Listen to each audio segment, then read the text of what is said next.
Hi, I'm James, and the following is an interview that I did with Jess Todd through Zoom about her professional journey through undergrad, graduate school, and beyond.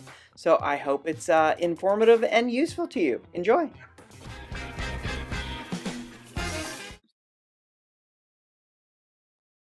Well, hello.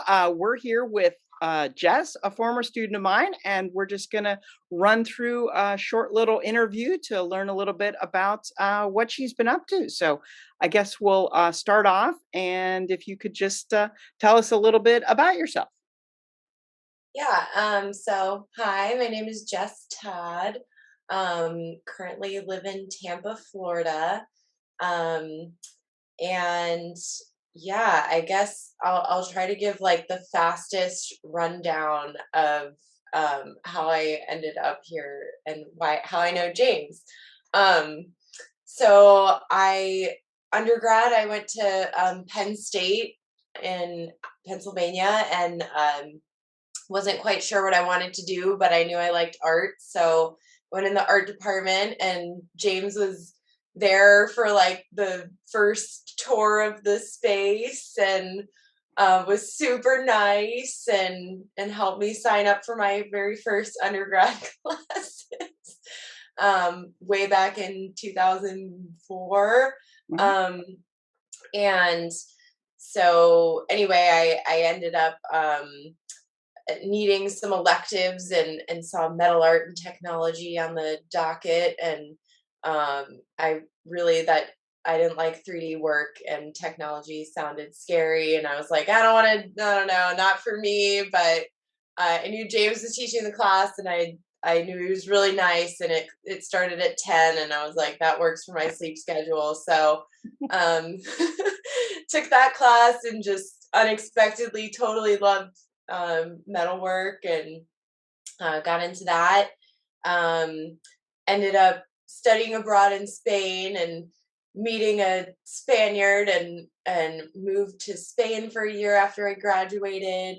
Came back to the States, lived in Virginia, worked in admin, decided that was like right after the housing crash and everything was shot to hell. So decided to go back to grad school for jewelry metals. I ended up at Kent State in Ohio with Kathleen Brown, and I was there for 3 years. Um, Graduated, um, applied for and got a job down in Captiva, Florida, a little barrier island off of Fort Myers in the Gulf Coast of Florida, working at the Rauschenberg Residency, which is a artist residency funded by the Robert Rauschenberg Foundation. A lot of people probably know his work and worked there for almost 6 years. Um, at the residency, which was an incredible experience. Worked with uh, over 300 artists from around the world, and then decided I was ready to move on to the next thing. Um, had started dating somebody up in Tampa and wanted to live in a bigger city, and so I decided to move to Tampa. Unfortunately, took that leap of faith around April 2020 and left my job and got to Tampa and was like, "Oh crap, nobody's hiring. In fact, most people are losing their jobs and you can't network because you can't meet anybody in person right now." So had a hiccup there and just been working for the past couple of years to get back on my feet and build a new version of my career and super happy. Love what I'm doing now. I work part time for a nonprofit art gallery called Tempest Projects and a for profit immersive art attraction venture called run by an organization called Crab Devil, similar to like a Meow Wolf type immersive art space. I also write and run an Airbnb and um, might possibly be opening a exhibition space this fall. So all the things. You Yeah. keep busy. Yeah. So when you were in school, and you could kind of think of this either undergrad or grad or both, did you have an idea of what you'd be doing after you graduated, or kind of what was your headspace like while you were in school? Yeah, I mean, undergrad, I don't remember what was going on in my teenage brain, or why anybody let me make decisions at that point in my life, but I think by the end of undergrad, I wanted to be earning money doing something.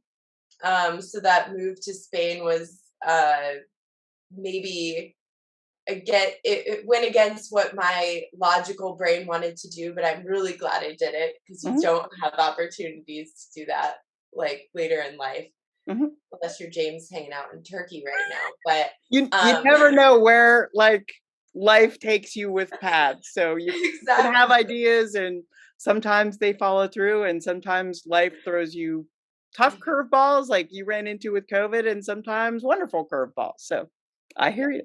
exactly. So anyway, if you have an inkling to do it, I say do it. But yeah, so it was a little hard because I wasn't really making money. I was studying at that time. And then I went into administration, which is what my mom did. So that was like the natural thing for me to try to do, and realized pretty quickly that university administration that I was doing, I was good at it, but I didn't like it. It was really boring.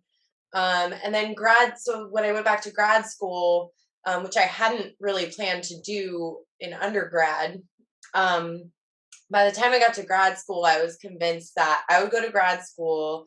I would not be like any of the people who left grad school and did not have a studio uh, career.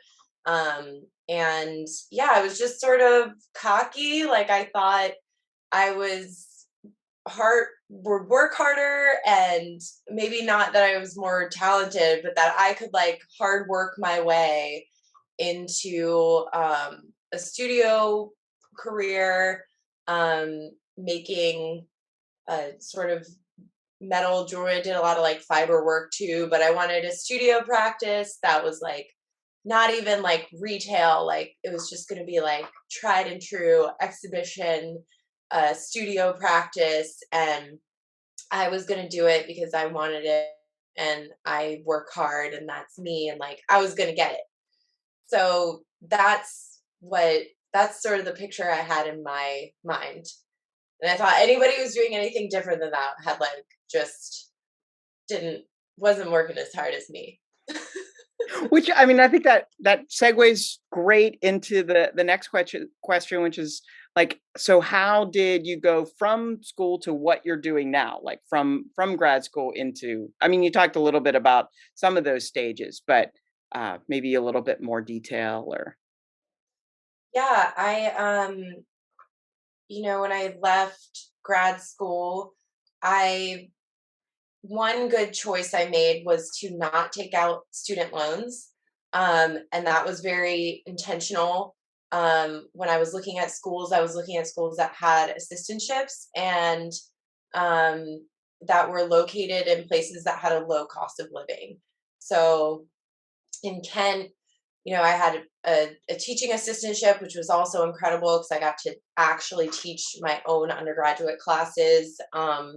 And it covered my tuition, and we got a stipend that was like $600 a month, which anywhere in the world, well, maybe literally anywhere now, like that's not a lot of money to live your life. But in Kent, for example, like I lived in a 2-bedroom townhouse a block from campus with a washer dryer, kitchen, front yard for $300 a month. Me and my roommate each paid $300 a month. So, um, luckily, I did not take out loans. By the time I worked, I waitressed, I sold work on Etsy, I did anything I could to make money.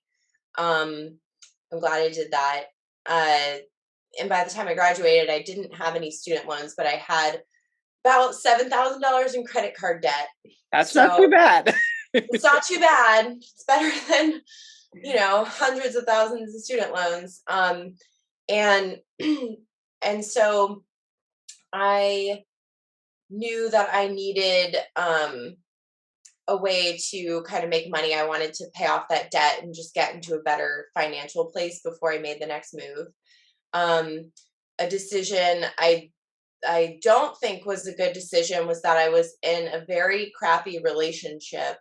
And that person kind of dragged me down and emotionally and financially. But um, because I was like tethered to that person, I didn't feel like I could take the chances to go to like do a teach somewhere. I really wanted to teach, but doing like a sabbatical replacements and um, adjuncting and things like that we'll have to kind of typically go through to get those teaching positions.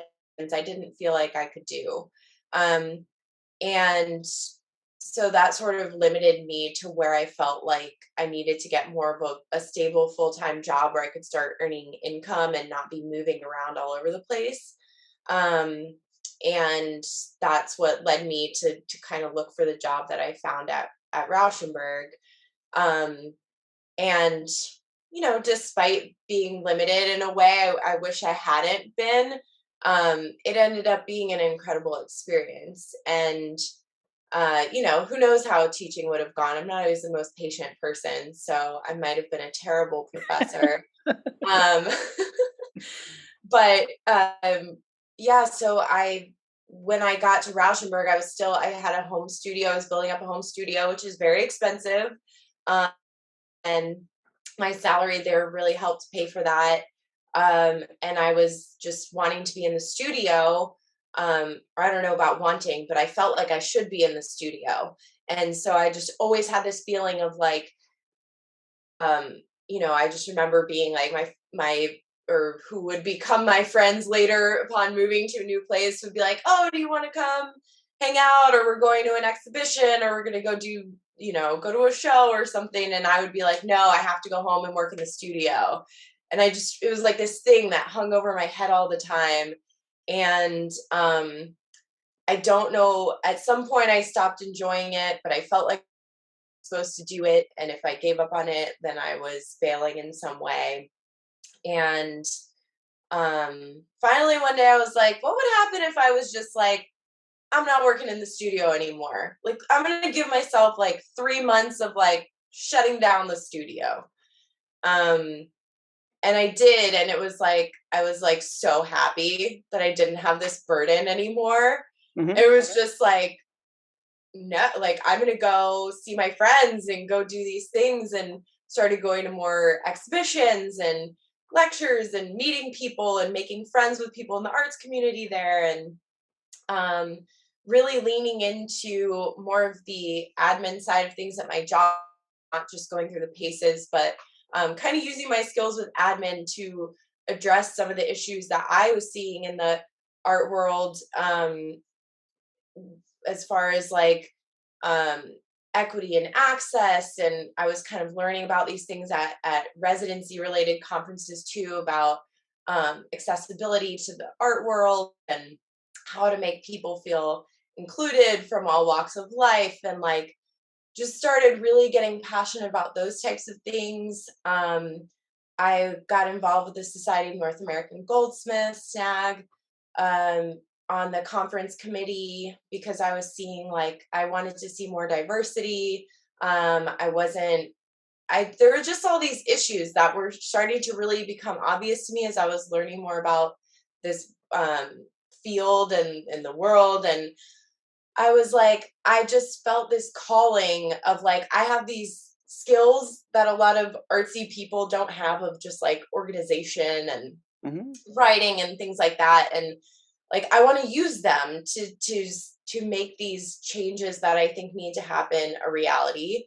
And I just found so much more passion in that than I had sitting by myself in the studio trying to like make an idea I had come to life. Like it just I still like making things, but it just, I don't know, there's just this realization that the unique skills that I possessed as a human could be really useful, um, to kind of achieve the values that I have. And so then I started getting really into administration as a way of increasing access, increasing diversity, and equity. And then I started thinking about writing and curating as a way to kind of elevate artists whose careers I was really passionate about and interested in. And um, just,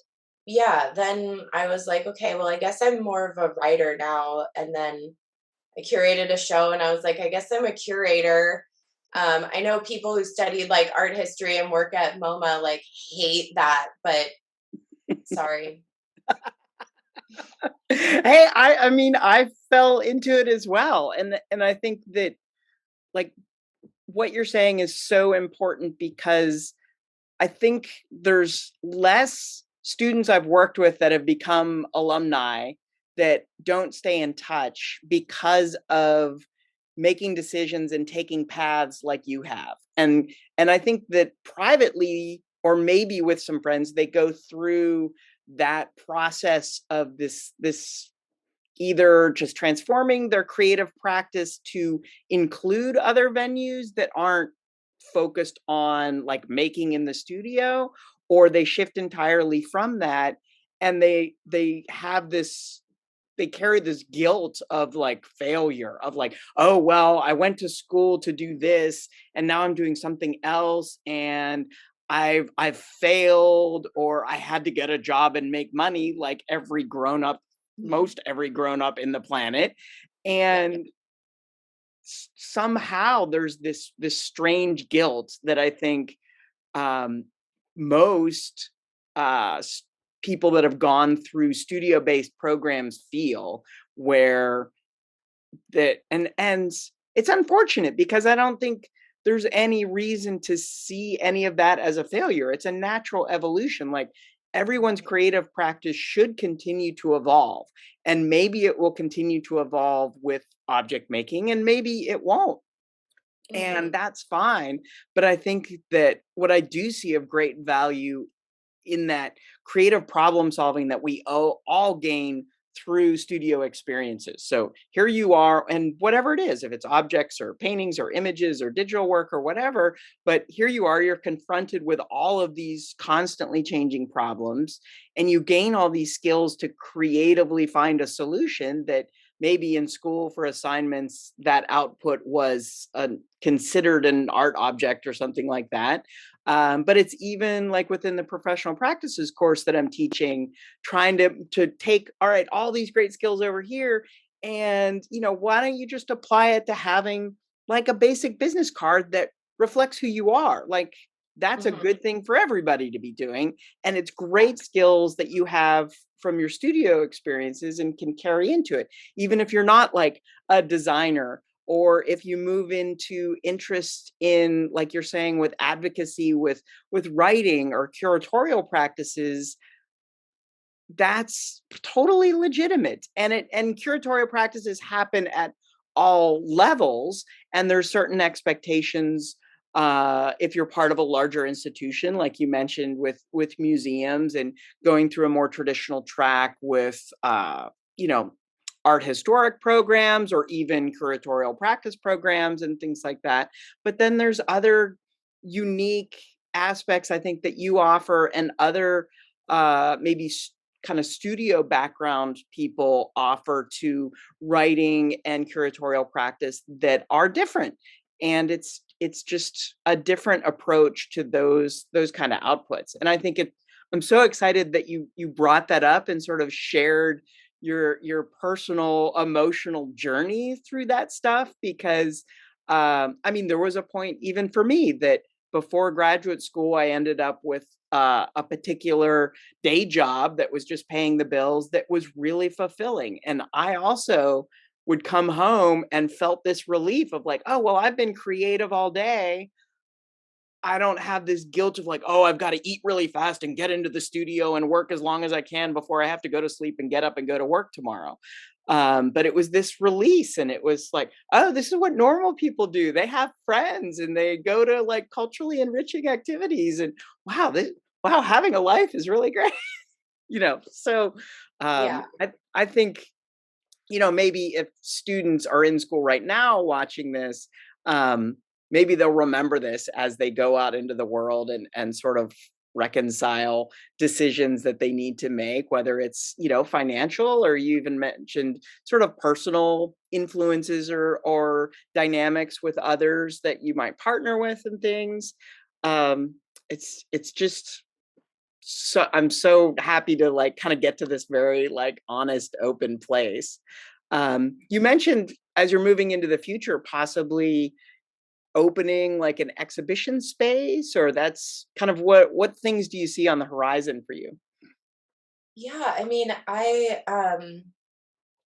think, I mean, that particular opportunity, which is an opportunity to have an exhibition space, and it's probably very likely going to happen, but I haven't signed a lease yet, so I'm hesitant to be like, this is a thing, because I feel like Right. I'm like tempting the universe. But basically, it's a space within on uh uh a building that has like a floor where there's a bunch of different spaces, former office spaces that will each be an exhibition space. And so there's like seven spaces that will all be operating at the same time and like opening on the same schedule, and that way we're all kind of like sharing the love.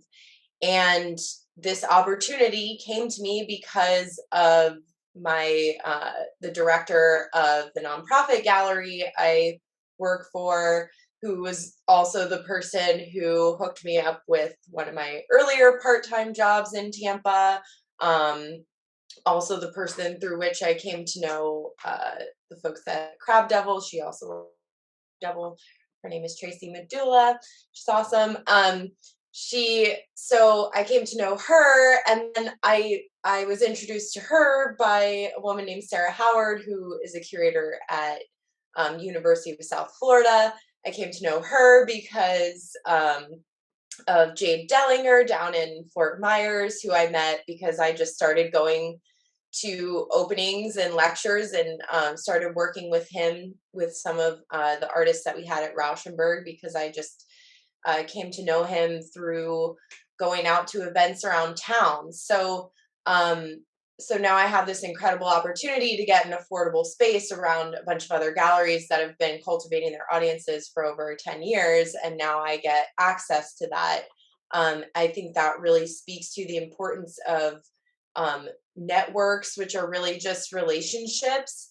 And I don't think I understood the importance of that in undergrad or grad school, where my classmates might be going out to the bar or whatever, and I'd be like, no, gotta stay in the studio, I want to keep cranking. And really, like, what would have served my career better, I'm not promoting like not going to the studio, but I probably should have gone to the bar a few times and like made friends with those people and gone to more exhibitions, and um spent time figuring out how I could meet with my professors outside of class and like be like, hey, are you going to an exhibition in Cleveland, where I was in Ohio, and like I'm gonna go out and spend the evening at that exhibition. Like, I wish I'd done more of that, because those relationships are what give you opportunities. Like, you can have the best resume, you can have the best studio work in the world.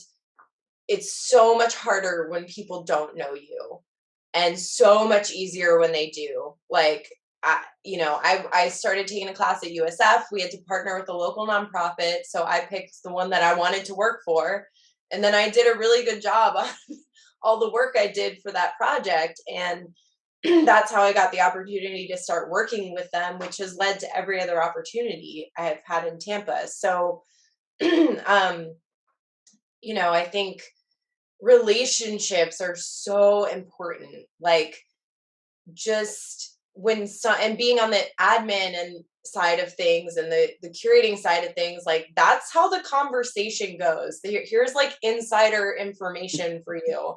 It's like, we have a last minute opening. Who are we going to fill in this space? Like, it's like, well, I've worked with that person, but they're always late. I've worked with that person, but they're kind of a jerk. Love their work, but they're not really fun to work with. So, but like this person has good work. They show up on time. They come with a good attitude. They get it done. That's the person that's getting the opportunity. Like, I mean, in some ways, it reminds me of like the skills I learned in grade school. Like be a nice person, treat people the way you want to be treated, make friends. Like I get, from current students, undergrad and grads, I get questions about like demystifying this networking, how do you do that? Like, and it's like you're saying, and or there's a prejudice against it of like, oh, well, all those people that network are just, schmoozing and all this kind of negativity about it. And I think that the that was most well, no, I went through that too. And I think there's something else that's a really sincere place of you have a professional experience with someone and you and they enjoyed that whatever exchange it was, working on a project together or even just a conversation at an opening or something. And then it evolves in a sincere way because of shared interests, shared needs professionally and things like that. And that it like you outlined, it was that wonderful sort of tracing of this evolution of your network. And that's just how it happens. And I think some people either are scared of how to make it happen or think or they want more control over like, well, okay, if I want to show at this place, I've got to like meet this person. And it, yes, you can direct it somewhat, but like you outlined, there is a lot of happy accidents that happen, and you just make sincere use of opportunities that come up. And like you selecting the organization of like, oh, I would love to work with this organization, here's this opportunity to have sort of a more limited exchange with them, let's see how that goes. And then that evolves or it doesn't, but it's a great way of fostering that kind of network. And it's I think it's people don't often share that. And I think that maybe that's why it's a mystery to sort of younger, less experienced folks in the arts. The things that they see are either much more polished, kind of, these artists that are on Art 21 or something and have been successful for decades. And it's like, all right, well, I'm here and they're there. And like, yeah, what's this gap massive in between? disconnect. Yeah. So it's Yeah, just and wonderful those for you to outline that.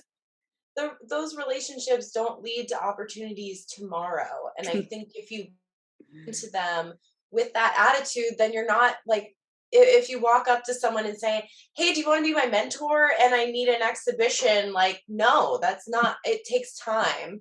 um and everything feels like you're in this rush for, race for opportunities at that time, especially when, there's always like that star student who like already has an exhibition at this major gallery in the nearest city, and they're still in your grad class and you're next to them on the bench just like, what am I doing wrong, like um and those things just take time. And and like you said, they're genuine. And I remember asking you this question when I went to my first snag conference and being like, I'm not one of those like schmoozy people. I don't know how to have a conversation. Like, what do you even say? And you were just like, you've said this, and this is literally like stuck in my head forever. Is you were like, it's like Field of Dreams. Like, if you build it, they will come. Like, do something interesting. Like, you made this piece that you're really excited about because you did, whatever, enameling for the first time. Talk to somebody about it and be like, hey, I made this piece and I did this technique. And they'll be like, oh, yeah, that's great. Um, and that's totally my advice too. Like, just go to things. And I talked to a professional practices class at Kent a little while ago, and they're like, "What do you do if you're shy?" I'm like, sometimes I've gotten more outgoing because at Rauschenberg, my job was literally to make new artists feel comfortable. If you don't know what to say, ask people questions. People love to talk about themselves, clearly. And just start like, what's interesting? Like, go to a show and be like, "Hey, I love that piece." Like, it doesn't have to be, and it doesn't have to be the first time you go. Sometimes I used to go to openings, I didn't see anybody I knew, and I wasn't in a social mood, and I'd like walk around, see the work, and go home. And that's it. But then the next time I go, they'd be like, "Hey, I saw you at the last one. Like, you must be really interested in this. Like, what's your story? What are you doing in, this area? Like, how'd you get here?" And then all of a sudden it's like, "Oh, you do administration? We're looking for an administrator." Or, "Hey, like, we'd love to find a new craft artist for this gallery," or whatever. Like, things just sort of naturally evolve. But yeah, approach it genuinely and just like, "I And love art. I'm looking at it. You love art. You're looking at it. Let's talk about it." It and doesn't have to most be weird. everyone I've met in all branches of the arts, like, we're all sort of awkward. Like, we all ended up in Yeah. this, not because we are comfortable public speakers, because we're excellent salespeople or anything like that. Like, I think there's this idea of like, oh, well, magically I'm going to go to a gallery opening and I am just going to be like something you've seen in movies or some slick sort of salesperson, charismatic, magical thing that doesn't really exist. And then you put all this pressure on yourself, and then it just shuts down any natural conversations you're going to have anyway. And same kind of experiences. And I think kind of whatever on the spectrum of sort of social comfort that people have, keeping in mind that probably everyone else there is on dealing with that as well, and they're pushing themselves to sort of interact with someone, even though just because they're excited about the work but don't know how to make that next step. And so um I think we sharing those experiences maybe can help other folks kind of Yeah. get out there and have some of those. um Well, and those because of us who have gotten more comfortable, like, we're like the awkward person in the corner too. Like, it right. takes we've been there. So Yeah. it's like nobody's gonna judge you. And yeah, usually artsy people are a little weird. And like, we're here for it. That's why we like this field. Right, Why right. we're not in the corporate world, like, Selling so cars. yeah, yeah, like, lean into it, it's Yeah. fine. I think uh, if you're excited about something and you're passionate about it, that's what makes a genuine connection with someone. So yeah. and I think so much of this has been such great advice. Is there any other advice, thinking specifically to current students, whether they're undergrads or grads, that we haven't gone over? I mean, we had some great stuff about networking, and then also connections between different types of professional experiences. The gap that might exist between like while you're in school and you think like you're just going to power through and do this, and how much more complex the professional world becomes. But is there anything else that we haven't touched on that you think would be good for them to keep in mind? Um, yeah, I think just, I think cultivating like resiliency is probably one of the best things that you can do. I feel like students have gotten a crash course in that, trying to go through scolding during COVID. Hmm. And it's just like, things are going to happen like this, whether it's on a global scale or a personal scale in your life, where it just blindsides you. And you just gotta like pick up the pieces and keep going, and be forgiving of yourself, the fact that like life is not this perfect like evolution. Like, sometimes you're like going falling high and then you're back down, and you got to figure it out and just like take your time. It's going to be okay. And and create your own opportunities. Like, yeah, I wanted to curate a show. Nobody was like handing me an opportunity to curate a show.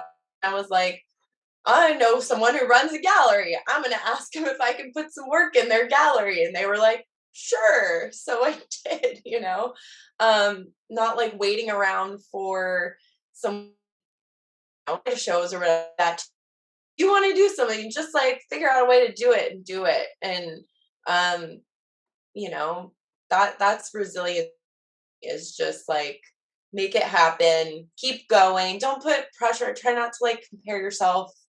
you know there's a million people who are writing 20 times more articles than me a year, and have gotten farther and make more money. Like, you could go on forever. So just like, this is your life, like enjoy it, pursue what kind of piques your interest, and if the old dream is dead, like let it die, move on. Excellent. That's my advice, I guess.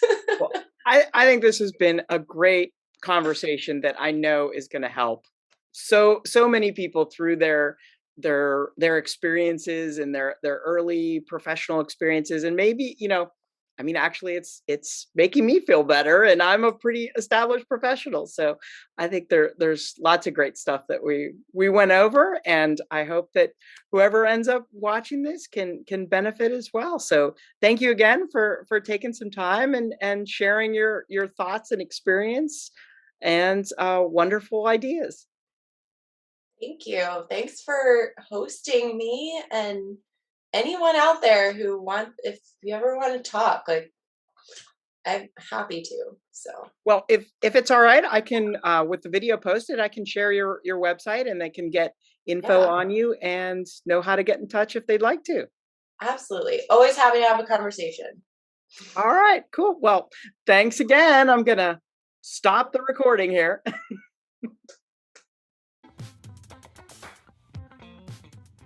If you enjoyed this video, please be sure to hit that subscribe button so that you can hear from me when I post future videos. Thanks for stopping by.